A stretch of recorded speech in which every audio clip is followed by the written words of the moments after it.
Assalamualaikum warahmatullahi wabarakatuh. Jumpa kembali bersama saya Romza dalam podcast Narasi dan Informasi.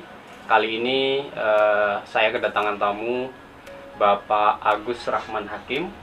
Beliau adalah pegiat demokrasi sekaligus pengamat kebijakan publik di Kabupaten Nganjuk.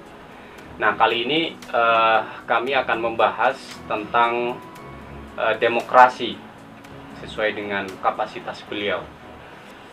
Pak Agus, terima kasih atas waktunya, sudah berkenan menghadiri undangan kami. Sama-sama, terima kasih sudah diundang. Ya, kita langsung saja terkait dengan demokrasi di Indonesia. Ini kondisinya seperti apa kalau menurut Pak Agus? Ya. Kondisi demokrasi di Indonesia ini sebenarnya secara gambaran garis besar menunjukkan tren yang positif sebenarnya. Dalam hal konsistensi di dalam melaksanakan demokrasi di Indonesia itu cukup bagus. Cuman memang ada beberapa hal, kalau misalnya kita melihat dari indikator demokrasi Indonesia misalnya, memang ada beberapa elemen-elemen yang kemarin sempat mengalami kemunduran ya. Terutama misalnya terkait dengan partisipasi publik, kemudian kebersamaan masyarakat di ruang publik, dan misalnya untuk meraih hak-haknya. Tapi itu mungkin masih agak bisa dimaklumi lah karena soal COVID kan. Karena salah satu yang sangat dijaga di dalam demokrasi itu adalah kebebasan dalam mengeluarkan pendapat, kemudian kebebasan dalam berserikat dan berkumpul gitu ya. Nah, kan kemarin ketika COVID kemarin itu memang kita sangat dibatasi. Iya, jadi tidak bisa kumpul-kumpul, nggak boleh menyampaikan pendapat. Yang itu kalau kita mengesampingkan soal bahaya dari pandemi, maka di situ ada pembatasan-pembatasan yang itu berimplikasi pada kurang terpenuhinya hak-hak publik, hak masyarakat, baik secara individu maupun secara komunal. Tapi secara umum apa yang dilakukan itu mungkin bisa dimaafkan karena kenapa kemudian ada pembatasan-pembatasan itu ya karena dalam rangka untuk memenuhi hak asasi manusia juga, yaitu hak hidup. Gitu. Karena setiap orang berhak hidup, berhak dijamin kehidupannya, kemudian pemerintah punya kewajiban untuk melakukan langkah-langkah agar hak hidup itu bisa terlaksana, terjamin kan begitu. Itu dalam konteks kemarin saat pandemi COVID-19. Ya. Ya, Pak Agus tadi sempat bilang di awal bahwa kondisinya ya trennya cukup baik lah gitu ya Pak ya. Nah, itu bisa dijelaskan indikator baiknya dari sisi apa saja begitu? Ada beberapa indikator itu, misalnya ada kenaikan, kan setiap ada namanya indikator demokrasi Indonesia ya misalnya. Ada beberapa lembaga yang memberikan indikator itu dengan beberapa instrumen-instrumen untuk melihat indikasi, ada persentase. Nah, itu dari misalnya tahun 2016, 17, 18, 19, 21, 22 itu memang sempat kemarin di 2017-18 sampai 2020 itu ada penurunan. Kemudian tapi di 21 ke 2022 ada peningkatan secara kualitatif. Di situ yang masalah. Kemudian itu kalau kita menggunakan indikator. Kalau kita menggunakan hal yang lain, misalnya tingkat kesadaran politik dalam tanda kutip dari masyarakat, itu kan kita melihat di media sosial itu kesadaran sangat meningkat. Artinya kemauan mereka untuk menyuarakan apa yang menjadi aspirasi mereka, terutama di media sosial, itu sangat keras, sangat bersemangat. Sehingga beberapa hal kasus, misalnya kasus tentang Brigadir J misalnya itu, nah, misalnya itu salah satu bukti kekuatan suara masyarakat. Atau katakanlah suara netizen lah, itu bahasa lainnya. Itu menunjukkan meningkatnya partisipasi publik di di dalam hal-hal yang terkait dengan hak mereka, terkait dengan pemerintahan, itu menunjukkan hal semacam itu. Mungkin apa juga bisa dikatakan begini ya Pak Agus, keberadaan media sosial atau platform media berbasis digital itu juga mendukung berlangsungnya demokrasi ini dengan baik gitu, karena kan kebebasan masyarakat menjadi lebih terbuka begitu kira-kira, kan bisa mengaspirasikan lewat media sosial begitu kan.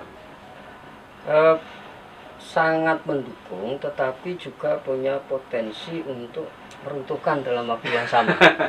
Gitu Kenapa ya? demikian? Karena media sosial itu sebenarnya manifestasi dari yang disebut sebagai public sphere, tapi di dunia maya kan begitu. Ruang publik yang itu bebas nilai. Bebas nilai. Orang mau ngomong baik, mau ngomong jahat, mau memuji, mau mencaci, bebas di media sosial. Itu sehingga di satu sisi itu adalah potensi untuk bisa menguatkan demokrasi. Tetapi di sisi lain juga bisa menjadi peluang untuk meruntuhkan demokrasi, tergantung elemen masyarakat yang mana yang kuat. Karena di Indonesia itu harus kita akui masih cukup banyak elemen masyarakat itu yang anti demokrasi. Secara sadar dia memang menolak demokrasi. Ada kelompok masyarakat yang tidak sadar bahwa dirinya itu ademokratis. Gitu ya? Tidak sadar bahwa dirinya itu sebenarnya ademokratis. Misalnya? Jadi misalnya dia merasa sebagai bagian dari warga Indonesia, tapi tidak pernah memikirkan dia itu demokratis apa enggak. Terus, tapi dari misalnya dari pendapat-pendapatnya, dari komen-komennya di media sosial, itu menunjukkan bahwa dia tidak melaksanakan nilai demokrasi. Misalnya, dia tidak menolak demokrasi. Kalau dikatakan, kamu menolak demokrasi, enggak. Pemilu dia datang, misalnya. Tapi dia punya kesukaan untuk membuli orang, kesukaan untuk mempersekusi orang. Itu kan hal-hal yang tidak demokratis sebenarnya. Nah, itu, tapi dia sendiri tidak sadar bahwa perilaku yang semacam itu adalah perilaku yang ademokratis. Ya, dia tidak secara sadar menolak itu, tetapi dia masih menerapkan perilaku-perilaku yang sebenarnya itu bukan perilaku demokratis. Kemudian ada orang yang memang secara sadar dia mendukung demokrasi. Yang sadar mendukung demokrasi, mengaku demokrasi ini pun juga ada yang aktif, ada yang pasif kan. Nah, di media sosial ini semestinya ada dorongan kepada mereka yang sadar dengan demokrasi ini untuk lebih aktif di media sosial ini, sehingga tidak terkalahkan oleh narasi-narasi yang anti demokrasi. Ya. Kalau dari pandangan Pak Agus ini, yang anti demokrasi ini kan kalau menurut saya bahaya ya. Ini seberapa besar sih kekuatan mereka gitu kira-kira? Kalau seberapa besar pastinya saya belum pernah melakukan penelitian soal itu. Kan begitu. Tapi bahwa itu impact-nya besar, iya. Kan begitu. Sampai hari ini impact-nya masih besar. Kemudian gerakan yang mereka lakukan, terutama misalnya di media sosial, itu juga cukup besar. Di dunia nyata pun sebenarnya juga cukup besar, tapi kan di kantong-kantong tertentu yang bisa kita lokalisir lah, katakanlah begitu.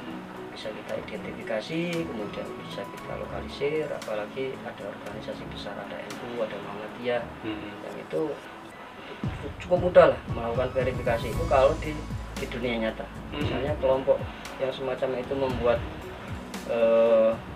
lembaga pendidikan. Sekarang ini kelompok yang anti demokrasi ini, setelah misalnya Hizbut Tahrir itu dibubarkan, kemudian setelah FPI juga dibubarkan, tidak diperpanjang itu, mereka kemudian menarik diri, kemudian mereka getol membuat lembaga-lembaga pendidikan dengan mengatasnamakan misalnya rumah tahfidz, mengatasnamakan pondok pesantren, mereka berlindung di belakang nama-nama itu. Cuman itu kemudian masih bisa kita coba memverifikasinya dengan kita melihat, ya kita datang atau kita tanya, Anda berafiliasi dengan NU apa tidak? Anda berafiliasi dengan Muhammadiyah atau tidak. Kalau tidak berafiliasi dengan dua itu, Anda berafiliasi dengan mana? Ya. Bisa. Boleh jadi mereka berafiliasi dengan Al-Irsyad, nggak masalah, gitu kan. Tapi kalau kemudian mereka tidak mengaku tidak berafiliasi kemana-mana, ini perlu kita cermati, gitu. kita perdalam lagi kurikulumnya seperti apa, track record pendirinya seperti apa, ustaz-ustaznya seperti apa. Nah, mereka menyebar seperti itu. Nah, ini kalau tidak kita cermati, itu ada potensi untuk menjadi kanker kan begitu. Terkadang juga bisa membuat lembaga-lembaga yang sebenarnya mendukung demokrasi seperti pesantren, kemudian rumah takfir, itu kan sebenarnya nilai-nilai yang mereka ajarkan itu kan selaras dengan demokrasi.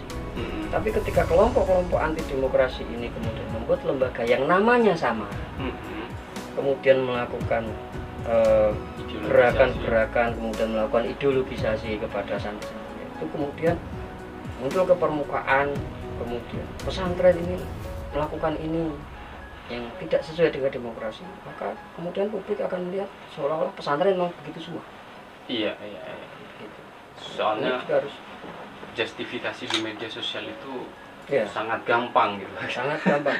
Apalagi kemudian kalau mereka punya barisan di media sosial, kan begitu. Ada entah itu sistem komando lah, atau itu sistem dirijen kan begitu. Betul. Si A melakukan ini berarti waktunya untuk melakukan ini di media. Kemudian apa yang disebut sebagai buzzer itu kan semacam itu. Nah, itu akan lebih mudah lagi mereka mengirim. Ini yang harus diantisipasi, harus diwaspadai. Mayoritas civil society yang sadar ini seharusnya juga jangan hanya merasa bahwa karena saya mayoritas kemudian sudah banyak yang bersuara maka saya sudah terwakili, saya tidak perlu bersuara. Seharusnya tidak begitu. Semua harus merasa punya kewajiban untuk bersuara, sehingga tidak ada kesan bahwa memang narasi yang dibuat oleh orang-orang yang sebenarnya minoritas itu menjadi mayoritas. Seringkali misalnya di media sosial itu ada mayoritas dan terlihat mayoritas, tapi kalau kita lihat hanya beberapa ribu atau beberapa puluh ribu tentang suatu. Itu kalau dibanding dengan 250 juta warga Indonesia itu kan sangat kecil. Tapi yang lainnya itu kan karena tidak berpendapat, tidak bersuara. Diam begitu ya. Iya. Jadi kalau menurut istilahnya Gus Dur itu kan silent majority. Silent majority ini mestinya sudah harus bersuara. Gitu. Bagus kalau ini lagi-lagi masih di media sosial ya. Ini kan juga jelang pemilu gitu. Yang terjadi sebelumnya biasanya ada polarisasi gitu, yang kemudian itu mengancam perpecahan antar anak bangsa. Nah, hal-hal yang begini ini dalam pandangan pegiat demokrasi ini juga mengancam pada keberlangsungan demokrasi atau bagaimana? Jadi begini, salah satu hal yang harus tidak boleh dilupakan itu adalah pendidikan politik yang harus dilakukan oleh semua elemen, terutama beberapa elemen pokok, yaitu pemerintah, kemudian partai politik, karena sebagai lembaga yang secara resmi mengaku sebagai penjembatan aspirasi politik dari rakyat dalam proses pemilu itu. Kemudian lembaga-lembaga pendidikan, karena mereka adalah yang mengklaim sebagai pencerah, sebagai pendidik, sebagai pencerdas. Kemudian kelompok agamawan, karena memang demokrasi ini adalah sesuatu yang bersesuaian dengan agama, tidak ada pertentangan dengan agama, maka semestinya banyak ajaran-ajaran di dalam agama yang itu bisa diperkuat di dalam menguatkan demokrasi. Jadi semua elemen itu harus turun tangan untuk melakukan pendidikan politik.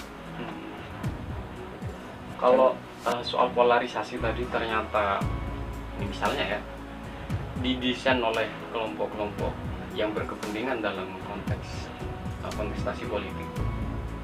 Bagaimana? Kalau polarisasi ini adalah desain, itu sebenarnya tidak terlalu meresahkan kalau bagi saya. Karena polarisasi yang by design itu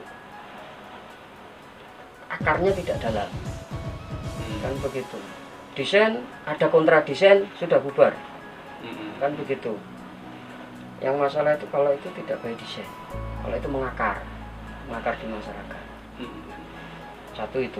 Yang kedua, didesain seperti apapun, kalau akar dari demokrasi masyarakat ini bagus, desain nggak akan jalan, skenario nggak akan jalan. Karena masyarakatnya sudah sama-sama paham. Karena gitu sudah ya. paham. Oh ini Kuat, desain. ya. Itu. Jadi kenapa pendidikan politik itu kemudian penting di situ.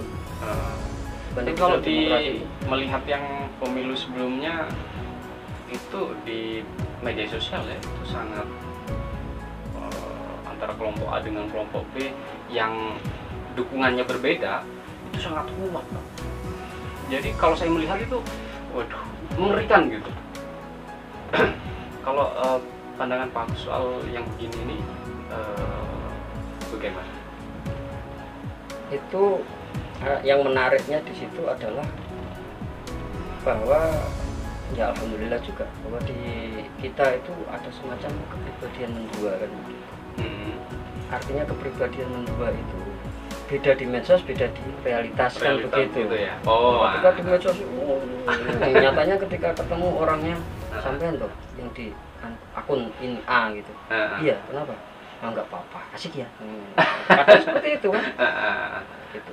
Sehingga yang penting yang pertama adalah bagaimana setahap demi setahap itu kita mengedukasi masyarakat bahwa di dalam bermedsos itu ada regulasi-regulasi yang kemudian agar mereka tidak melanggar regulasi.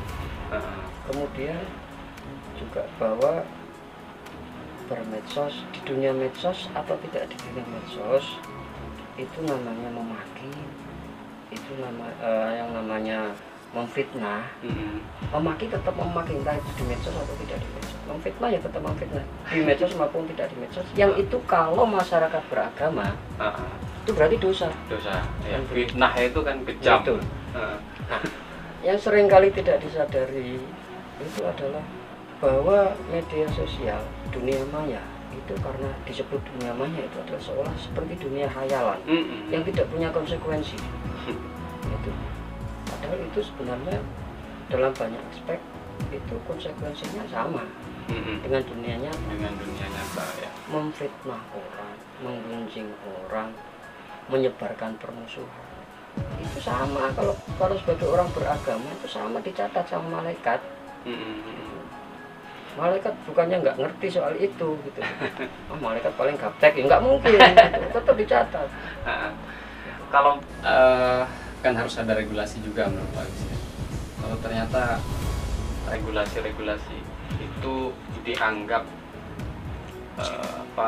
menghambat hak saya untuk bersuara begitu, itu gimana? Itulah kenapa pentingnya ruang publik yang bebas, ramah, di mana termasuk itu ruang publik yang menjamin keterlibatan publik di dalam merumuskan kebijakan negara kan begitu. Jadi negara harus menjamin proses pembuatan regulasi itu dibuka lebar, dilibatkan secara serius. Artinya ketika misalnya tidak membuat regulasi tentang media sosial yang terkait dengan itu, maka uji publiknya jangan harus hanya sekali dua kali. Uji publiknya hanya panjang, formalitas begitu ya. Kemudian prosesnya itu juga memang secara sadar melibatkan banyak elemen. Kan? Jangan seperti misalnya kemarin beberapa undang-undang yang sebenarnya krusial juga terkait demokrasi dan terkait pemenuhan HAM, misalnya terkait minerba, sumber daya alam itu kan dikuasai oleh negara tapi digunakan untuk umpamanya kesejahteraan rakyat. Tapi kemudian itu dalam revisinya itu cepat dan terkesan meninggalkan banyak orang. Kemudian apa, undang-undang cipta kerja, yang seperti itu kan, yang omnibus law itu banyak orang bersuara tapi tidak didengar, tidak dipanggil, dilibatkan. Kemudian bagaimana kita seperti yang sekarang kebijakan kenaikan harga BBM mirip juga dengan misalnya kenaikan harga BBM. Meskipun itu levelnya di bawah undang-undang ya, di bawah regulasi, itu kan juga tidak terlihat, paling tidak ya, tidak terlihat melibatkan publik di dalam proses itu. Padahal itu menyangkut hajat hidup orang banyak. Iya. Kalau katakanlah misalnya karena waktunya mepet, masyarakat tidak bisa dilibatkan semua. Perwakilan yang mewakili elemen-elemen besar masyarakat itu setidaknya diundang, dilibatkan. Karena ada istilah yang sekarang lagi berkembang itu adalah deliberatif demokrasi. Demokrasi, katakan semacam demokrasi perwakilan. Itu di negara-negara maju aja sekarang sudah mulai mengarah kepada deliberatif demokrasi. Jadi untuk merumuskan kebijakan-kebijakan itu komunitas-komunitas besar itu didatangi, dimintai pendapatnya. Dan seperti itu deliberatif demokrasi yang itu tidak harus semuanya dimintai pendapat, tapi itu dianggap representatif. Kalau dulu zaman saya mahasiswa, jadi saya sempat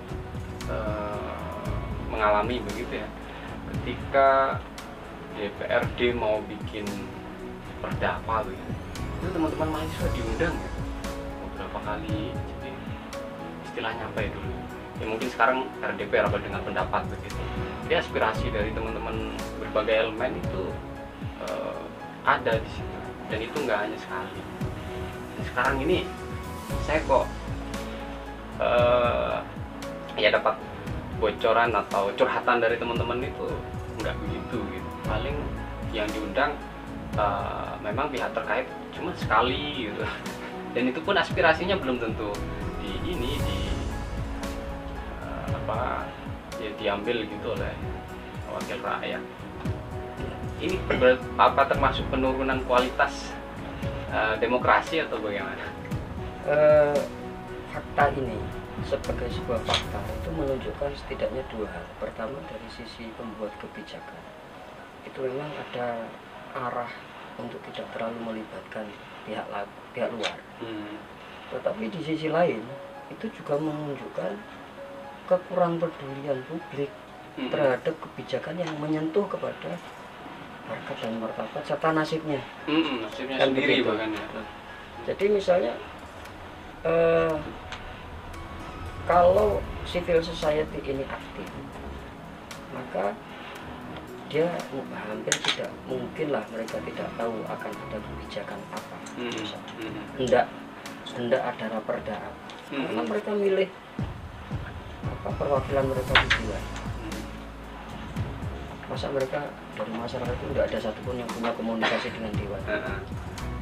Pernah ngobrol ngopi apa, kemudian dapat informasi. Bisa jadi ada komunikasi tapi komunikasinya konsumtif. Nah, ini kemudian di situ kan mereka kalau tahu itu kan kemudian bagaimana dia bisa berpartisipasi, mekanisme apa yang harus dilalui agar bisa berpartisipasi, itu mereka juga harus mencari, tidak harus diberitahu. Kan begitu. Misalnya proaktif begitu. Proaktif. Ini pendidikan politik termasuk ke situ.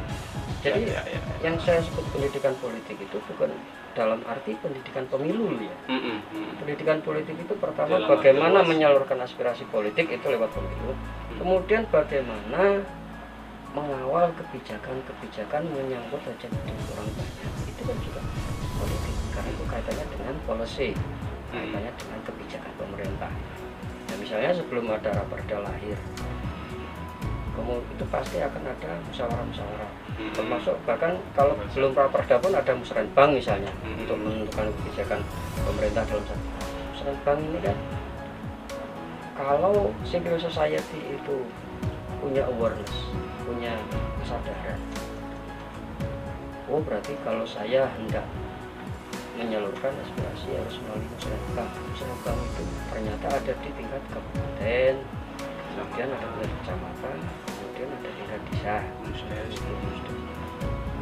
Seringkali kan teman-teman saya lihat senangnya itu ketika ikut musrenbang tingkat kabupaten saja. Ketika di musrenbang kabupaten itu seringkali yang terjadi dua hal. Pertama, diterima tapi hanya ditampung. Yang kedua ditolak. Kenapa? Alasannya adalah karena aspirasinya itu tidak sesuai dengan aspirasi yang berkembang dari bawah. Itu langsung motong ke atas. Sehingga itu tidak sesuai prosedur. Alasannya begitu. Kalau tidak sesuai prosedur, maka pemerintah kabupaten tidak berani mengeksekusi karena itu menyalahi aturan perundang-undangan menurut dia. Ini di satu sisi menjengkelkan, tapi di sisi lain itu menunjukkan bahwa si pengusul ini juga nggak pengen repot-repot. Ini juga masalah sebagai civil society juga memang harus mau repot. Iya. Mengawal mulai dari tingkat musyawarah desa, kemudian mengawal sampai tingkat musyawarah kecamatan. Kalau memang pengen ini kok, ya harusnya lewatnya ini. Jadi tahapan-tahapannya itu dilalui gitu. Karena memang yang namanya demokrasi itu juga memang harus taat aturan, taat regulasi. Regulasi hukum ini kan salah satu hal prinsip di dalam demokrasi. Supremasi hukum itu artinya adalah supremasi aturan hukum, prosedur. Nah, pokoknya kalau ngomong soal demokrasi ini, kita biasanya tidak lepas dari pemilu sebagai salah satu indikator. Ini negara ini benar-benar memegang demokrasi begitu. Pemilu itu kan salah satu indikator ya. Kalau pandangan Pak Agus, sistem pemilu kita bagaimana jalannya?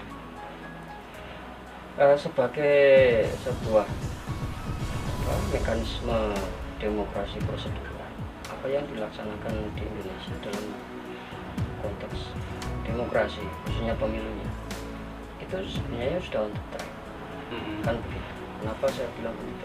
Karena salah satu indikator bahwa negara itu melaksanakan demokrasi prosedural adalah pertama, pergantian pemimpinnya itu berjalan secara rutin. Secara rutin. Artinya jangka waktunya ditepati. Kalau dalam regulasi disebut 5 tahun, tiap 5 tahun ada pergantian, dan 5 tahun berganti. Itu dicapai di Indonesia. Tiap 5 tahun ada pergantian. Kemudian di dalam proses itu ada pembatasan jabatan pemerintahan misalnya. Itu kita ada pembatasan 2 periode. Kemudian sistem pemilu yang digunakan ada beberapa model sebenarnya yang dipakai di Indonesia kan. Karena untuk pilpres itu beda dengan pileg, beda dengan pilkada, itu kan beda. Nah, itu tapi dari yang berbeda-beda ini bisa dilaksanakan dan ada tren peningkatan dalam arti kita melihat dari lembaga-lembaga penyelenggara baik itu KPU, Bawaslu, dari waktu ke waktu ada upaya peningkatan kualitatif kan begitu. Misalnya di PT-nya itu ada beberapa upaya-upaya untuk bisa lebih menjamin hak politik, hak suara dari masyarakat misalnya. Kemudian upaya untuk semakin transparan dengan misalnya ada scan C1 yang diupload kemudian bisa diakses oleh publik. Itu tidak semua negara bisa melakukan. Apalagi di Indonesia ini ada faktor kendala yang cukup banyak, misalnya dari sisi geografis, dari sisi jumlah penduduk. Iya. Nah, kalau dalam proses pemilu itu keterlibatan masyarakatnya bagaimana dalam pandangan Pak Agus? Ini yang harus ditingkatkan keterlibatan. Dalam arti begini, pemilu itu kan ada pra pemilu, ada pasca pemilu. Keterlibatan masyarakat itu kan lebih banyak ketika pada pemilunya saja. Yang disebut pra pemilu itu kan diantaranya adalah proses pencalonan oleh partai politik. Ini masyarakat seringkali tidak mau melibatkan diri, tidak mau repot. Iya. Berarti masih juga, banyak yang apatis gitu lah ya. Ini sasaran pendidikan politik di sini, bahwa itu. Padahal itu juga penting ya. Itu wakilmu yang akan menyuarakan dirimu. Kenapa kamu nggak serius? Itu kan sama dengan orang mau milih mantu. Terus bapak karep-karepmu seberapa sopo. Tapi itu kemudian jadi mantuku kok kayak gini. Nah kemarin. Kemudian pasca pemilu ini sebenarnya pemilih rakyat itu punya hak untuk mengontrol, mempertanyakan wakil-wakilnya dipilih. Di negara-negara maju itu biasa, rakyat itu ketemu sama anggota dewan itu nunjuk, kemarin saya itu milih kamu, saya nyoblos kamu, kamu harus tanggung jawab, kebijakanmu jangan ngawur, itu biasa. Tapi kalau di sini, di Indonesia itu wakil rakyat itu ketika sudah menjadi wakil rakyat tidak merasa sebagai wakil tapi sebagai atasannya rakyat. Gitu ya? Kan begitu. Memang beda ya antara atasan dengan wakil, beda. Iya. Kalau atasan ya sudah. Ya, mentalitasnya tidak mentalitas wakil. Betul. Dan rakyatnya sendiri itu kan kalau ada acara apapun lah di desa atau di mana, itu kan kalau ada wakil rakyat datang itu kan seperti atasannya datang, dia menyambut dengan ya bagaimana begitu. Padahal itu kan hanya wakilnya dia. Gitu loh. Wakilnya datangnya, sini. Nah, itu kan wakil. Apa mau wakili aku sini. Kan begitu.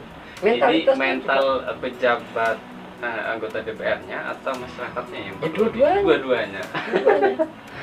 Si masyarakat ini pun ketika misalnya ada kesempatan jadi wakil rakyat juga tidak merasa sebagai wakil. Betul. Mestinya. Jadi harus dipahami keyword dasarnya itu ada di wakil dan atasan tadi. Wakil. Dalam bahasa Inggris pun representatif. Representatif itu kan juga wakil. Iya, wakil. Saya mau wakil. Mewakili. Pembawa aspirasi itu. Dititipi. Berarti yang punya itu kan yang nitipi kan? Iya, kita yang punya menitipkan. Saya titip duit ke Mas Romza misalnya. Maksudnya titip. Bisa sewaktu-waktu tolong itu duitnya kasihkan ke sana. Kan itu kan saya yang punya hak. Ya. Bukan sampean. Kalau di sini beda. Katakanlah uang itu diganti katanya dengan politik atau dengan kebijakan, maka politik atau kebijakan atau aspirasi itu saya yang punya hak. Sampai yang mengartikulasikan, menyampaikan, menerapkan ke stakeholder terkait kan begitu. Siap. Punya hak tetap saya. Kuasanya ada di saya. Di masyarakat, di masyarakat. Inilah yang disebut apa? Itu tadi pentingnya pendidikan politik. Siap. Baik, terakhir Pak Gus, pesan kepada masyarakat, kepada mungkin generasi milenial yang terutama yang akan menjadi penerus bangsa ini, apa yang harus dilakukan supaya kualitas demokrasi Indonesia ini semakin baik begitu. Silakan pada hal yang pesan ini disampaikan. Terima kasih. Jadi harapan saya kalau pesan insya Allah apa aja. Siap. Harapan saya sih begini, bahwa kita harus yakin bahwa para pendiri bangsa mengadopsi demokrasi itu bukan sesuatu instan. Mengadopsi demokrasi itu melalui proses yang panjang, melalui proses yang panjang dalam artian pemikiran, kontemplasi, penalaran dan sebagainya itu sedemikian serius. Dan para pendiri bangsa ini bukan hanya para pemikir-pemikir sekuler, bukan hanya pemikir-pemikir filsafat, tapi di antara mereka banyak sekali juga yang ulama-ulama. Sehingga apakah generasi sekarang itu dari golongan yang agamis maupun golongan yang nasionalis yang tidak menganggap dirinya terlalu agamis, itu sama bahwa demokrasi ini sesuatu yang diakui sebagai pilihan terbaik bagi bangsa ini. Sehingga demokrasi ini harus kita jaga, harus kita pertahankan melalui jalur pemahaman yang mereka miliki, dan tidak melupakan bahwa misalnya di dalam agama tidak bertentangan dengan demokrasi. Dalam nilai-nilai ketimuran, karena kita menganut demokrasi Pancasila, nilai ketimuran demokrasi tidak menghalangi nilai-nilai kedemokrasian. Kemudian secara serius menyadarkan diri sendiri dan lingkungannya bahwa demokrasi atau nilai-nilai baik apapun yang dia yakini itu tidak akan bisa tegak kalau kita tidak ikut berpartisipasi dalam menegakkan. Tidak bisa mengandalkan orang lain saja, tapi harus benar-benar sebagai civil society itu saling membahu-membahu, saling bergandengan tangan untuk bergerak. Tanpa itu kita akan masuk ke dalam skenario di dalam desain yang dilakukan oleh orang-orang yang memang mereka punya kepentingan. Siap. Terima kasih banyak Pak Agus atas pencerahannya kepada kita semuanya, bukan hanya kepada saya, kepada penonton juga. Dan saya berpesan kepada teman-teman untuk ikuti terus podcast dan konten dari Narasi dan Informasi yang akan memberikan narasi-narasi yang edukatif, yang inspiratif, dan informasi yang anti hoax. Terima kasih. Assalamualaikum warahmatullahi wabarakatuh.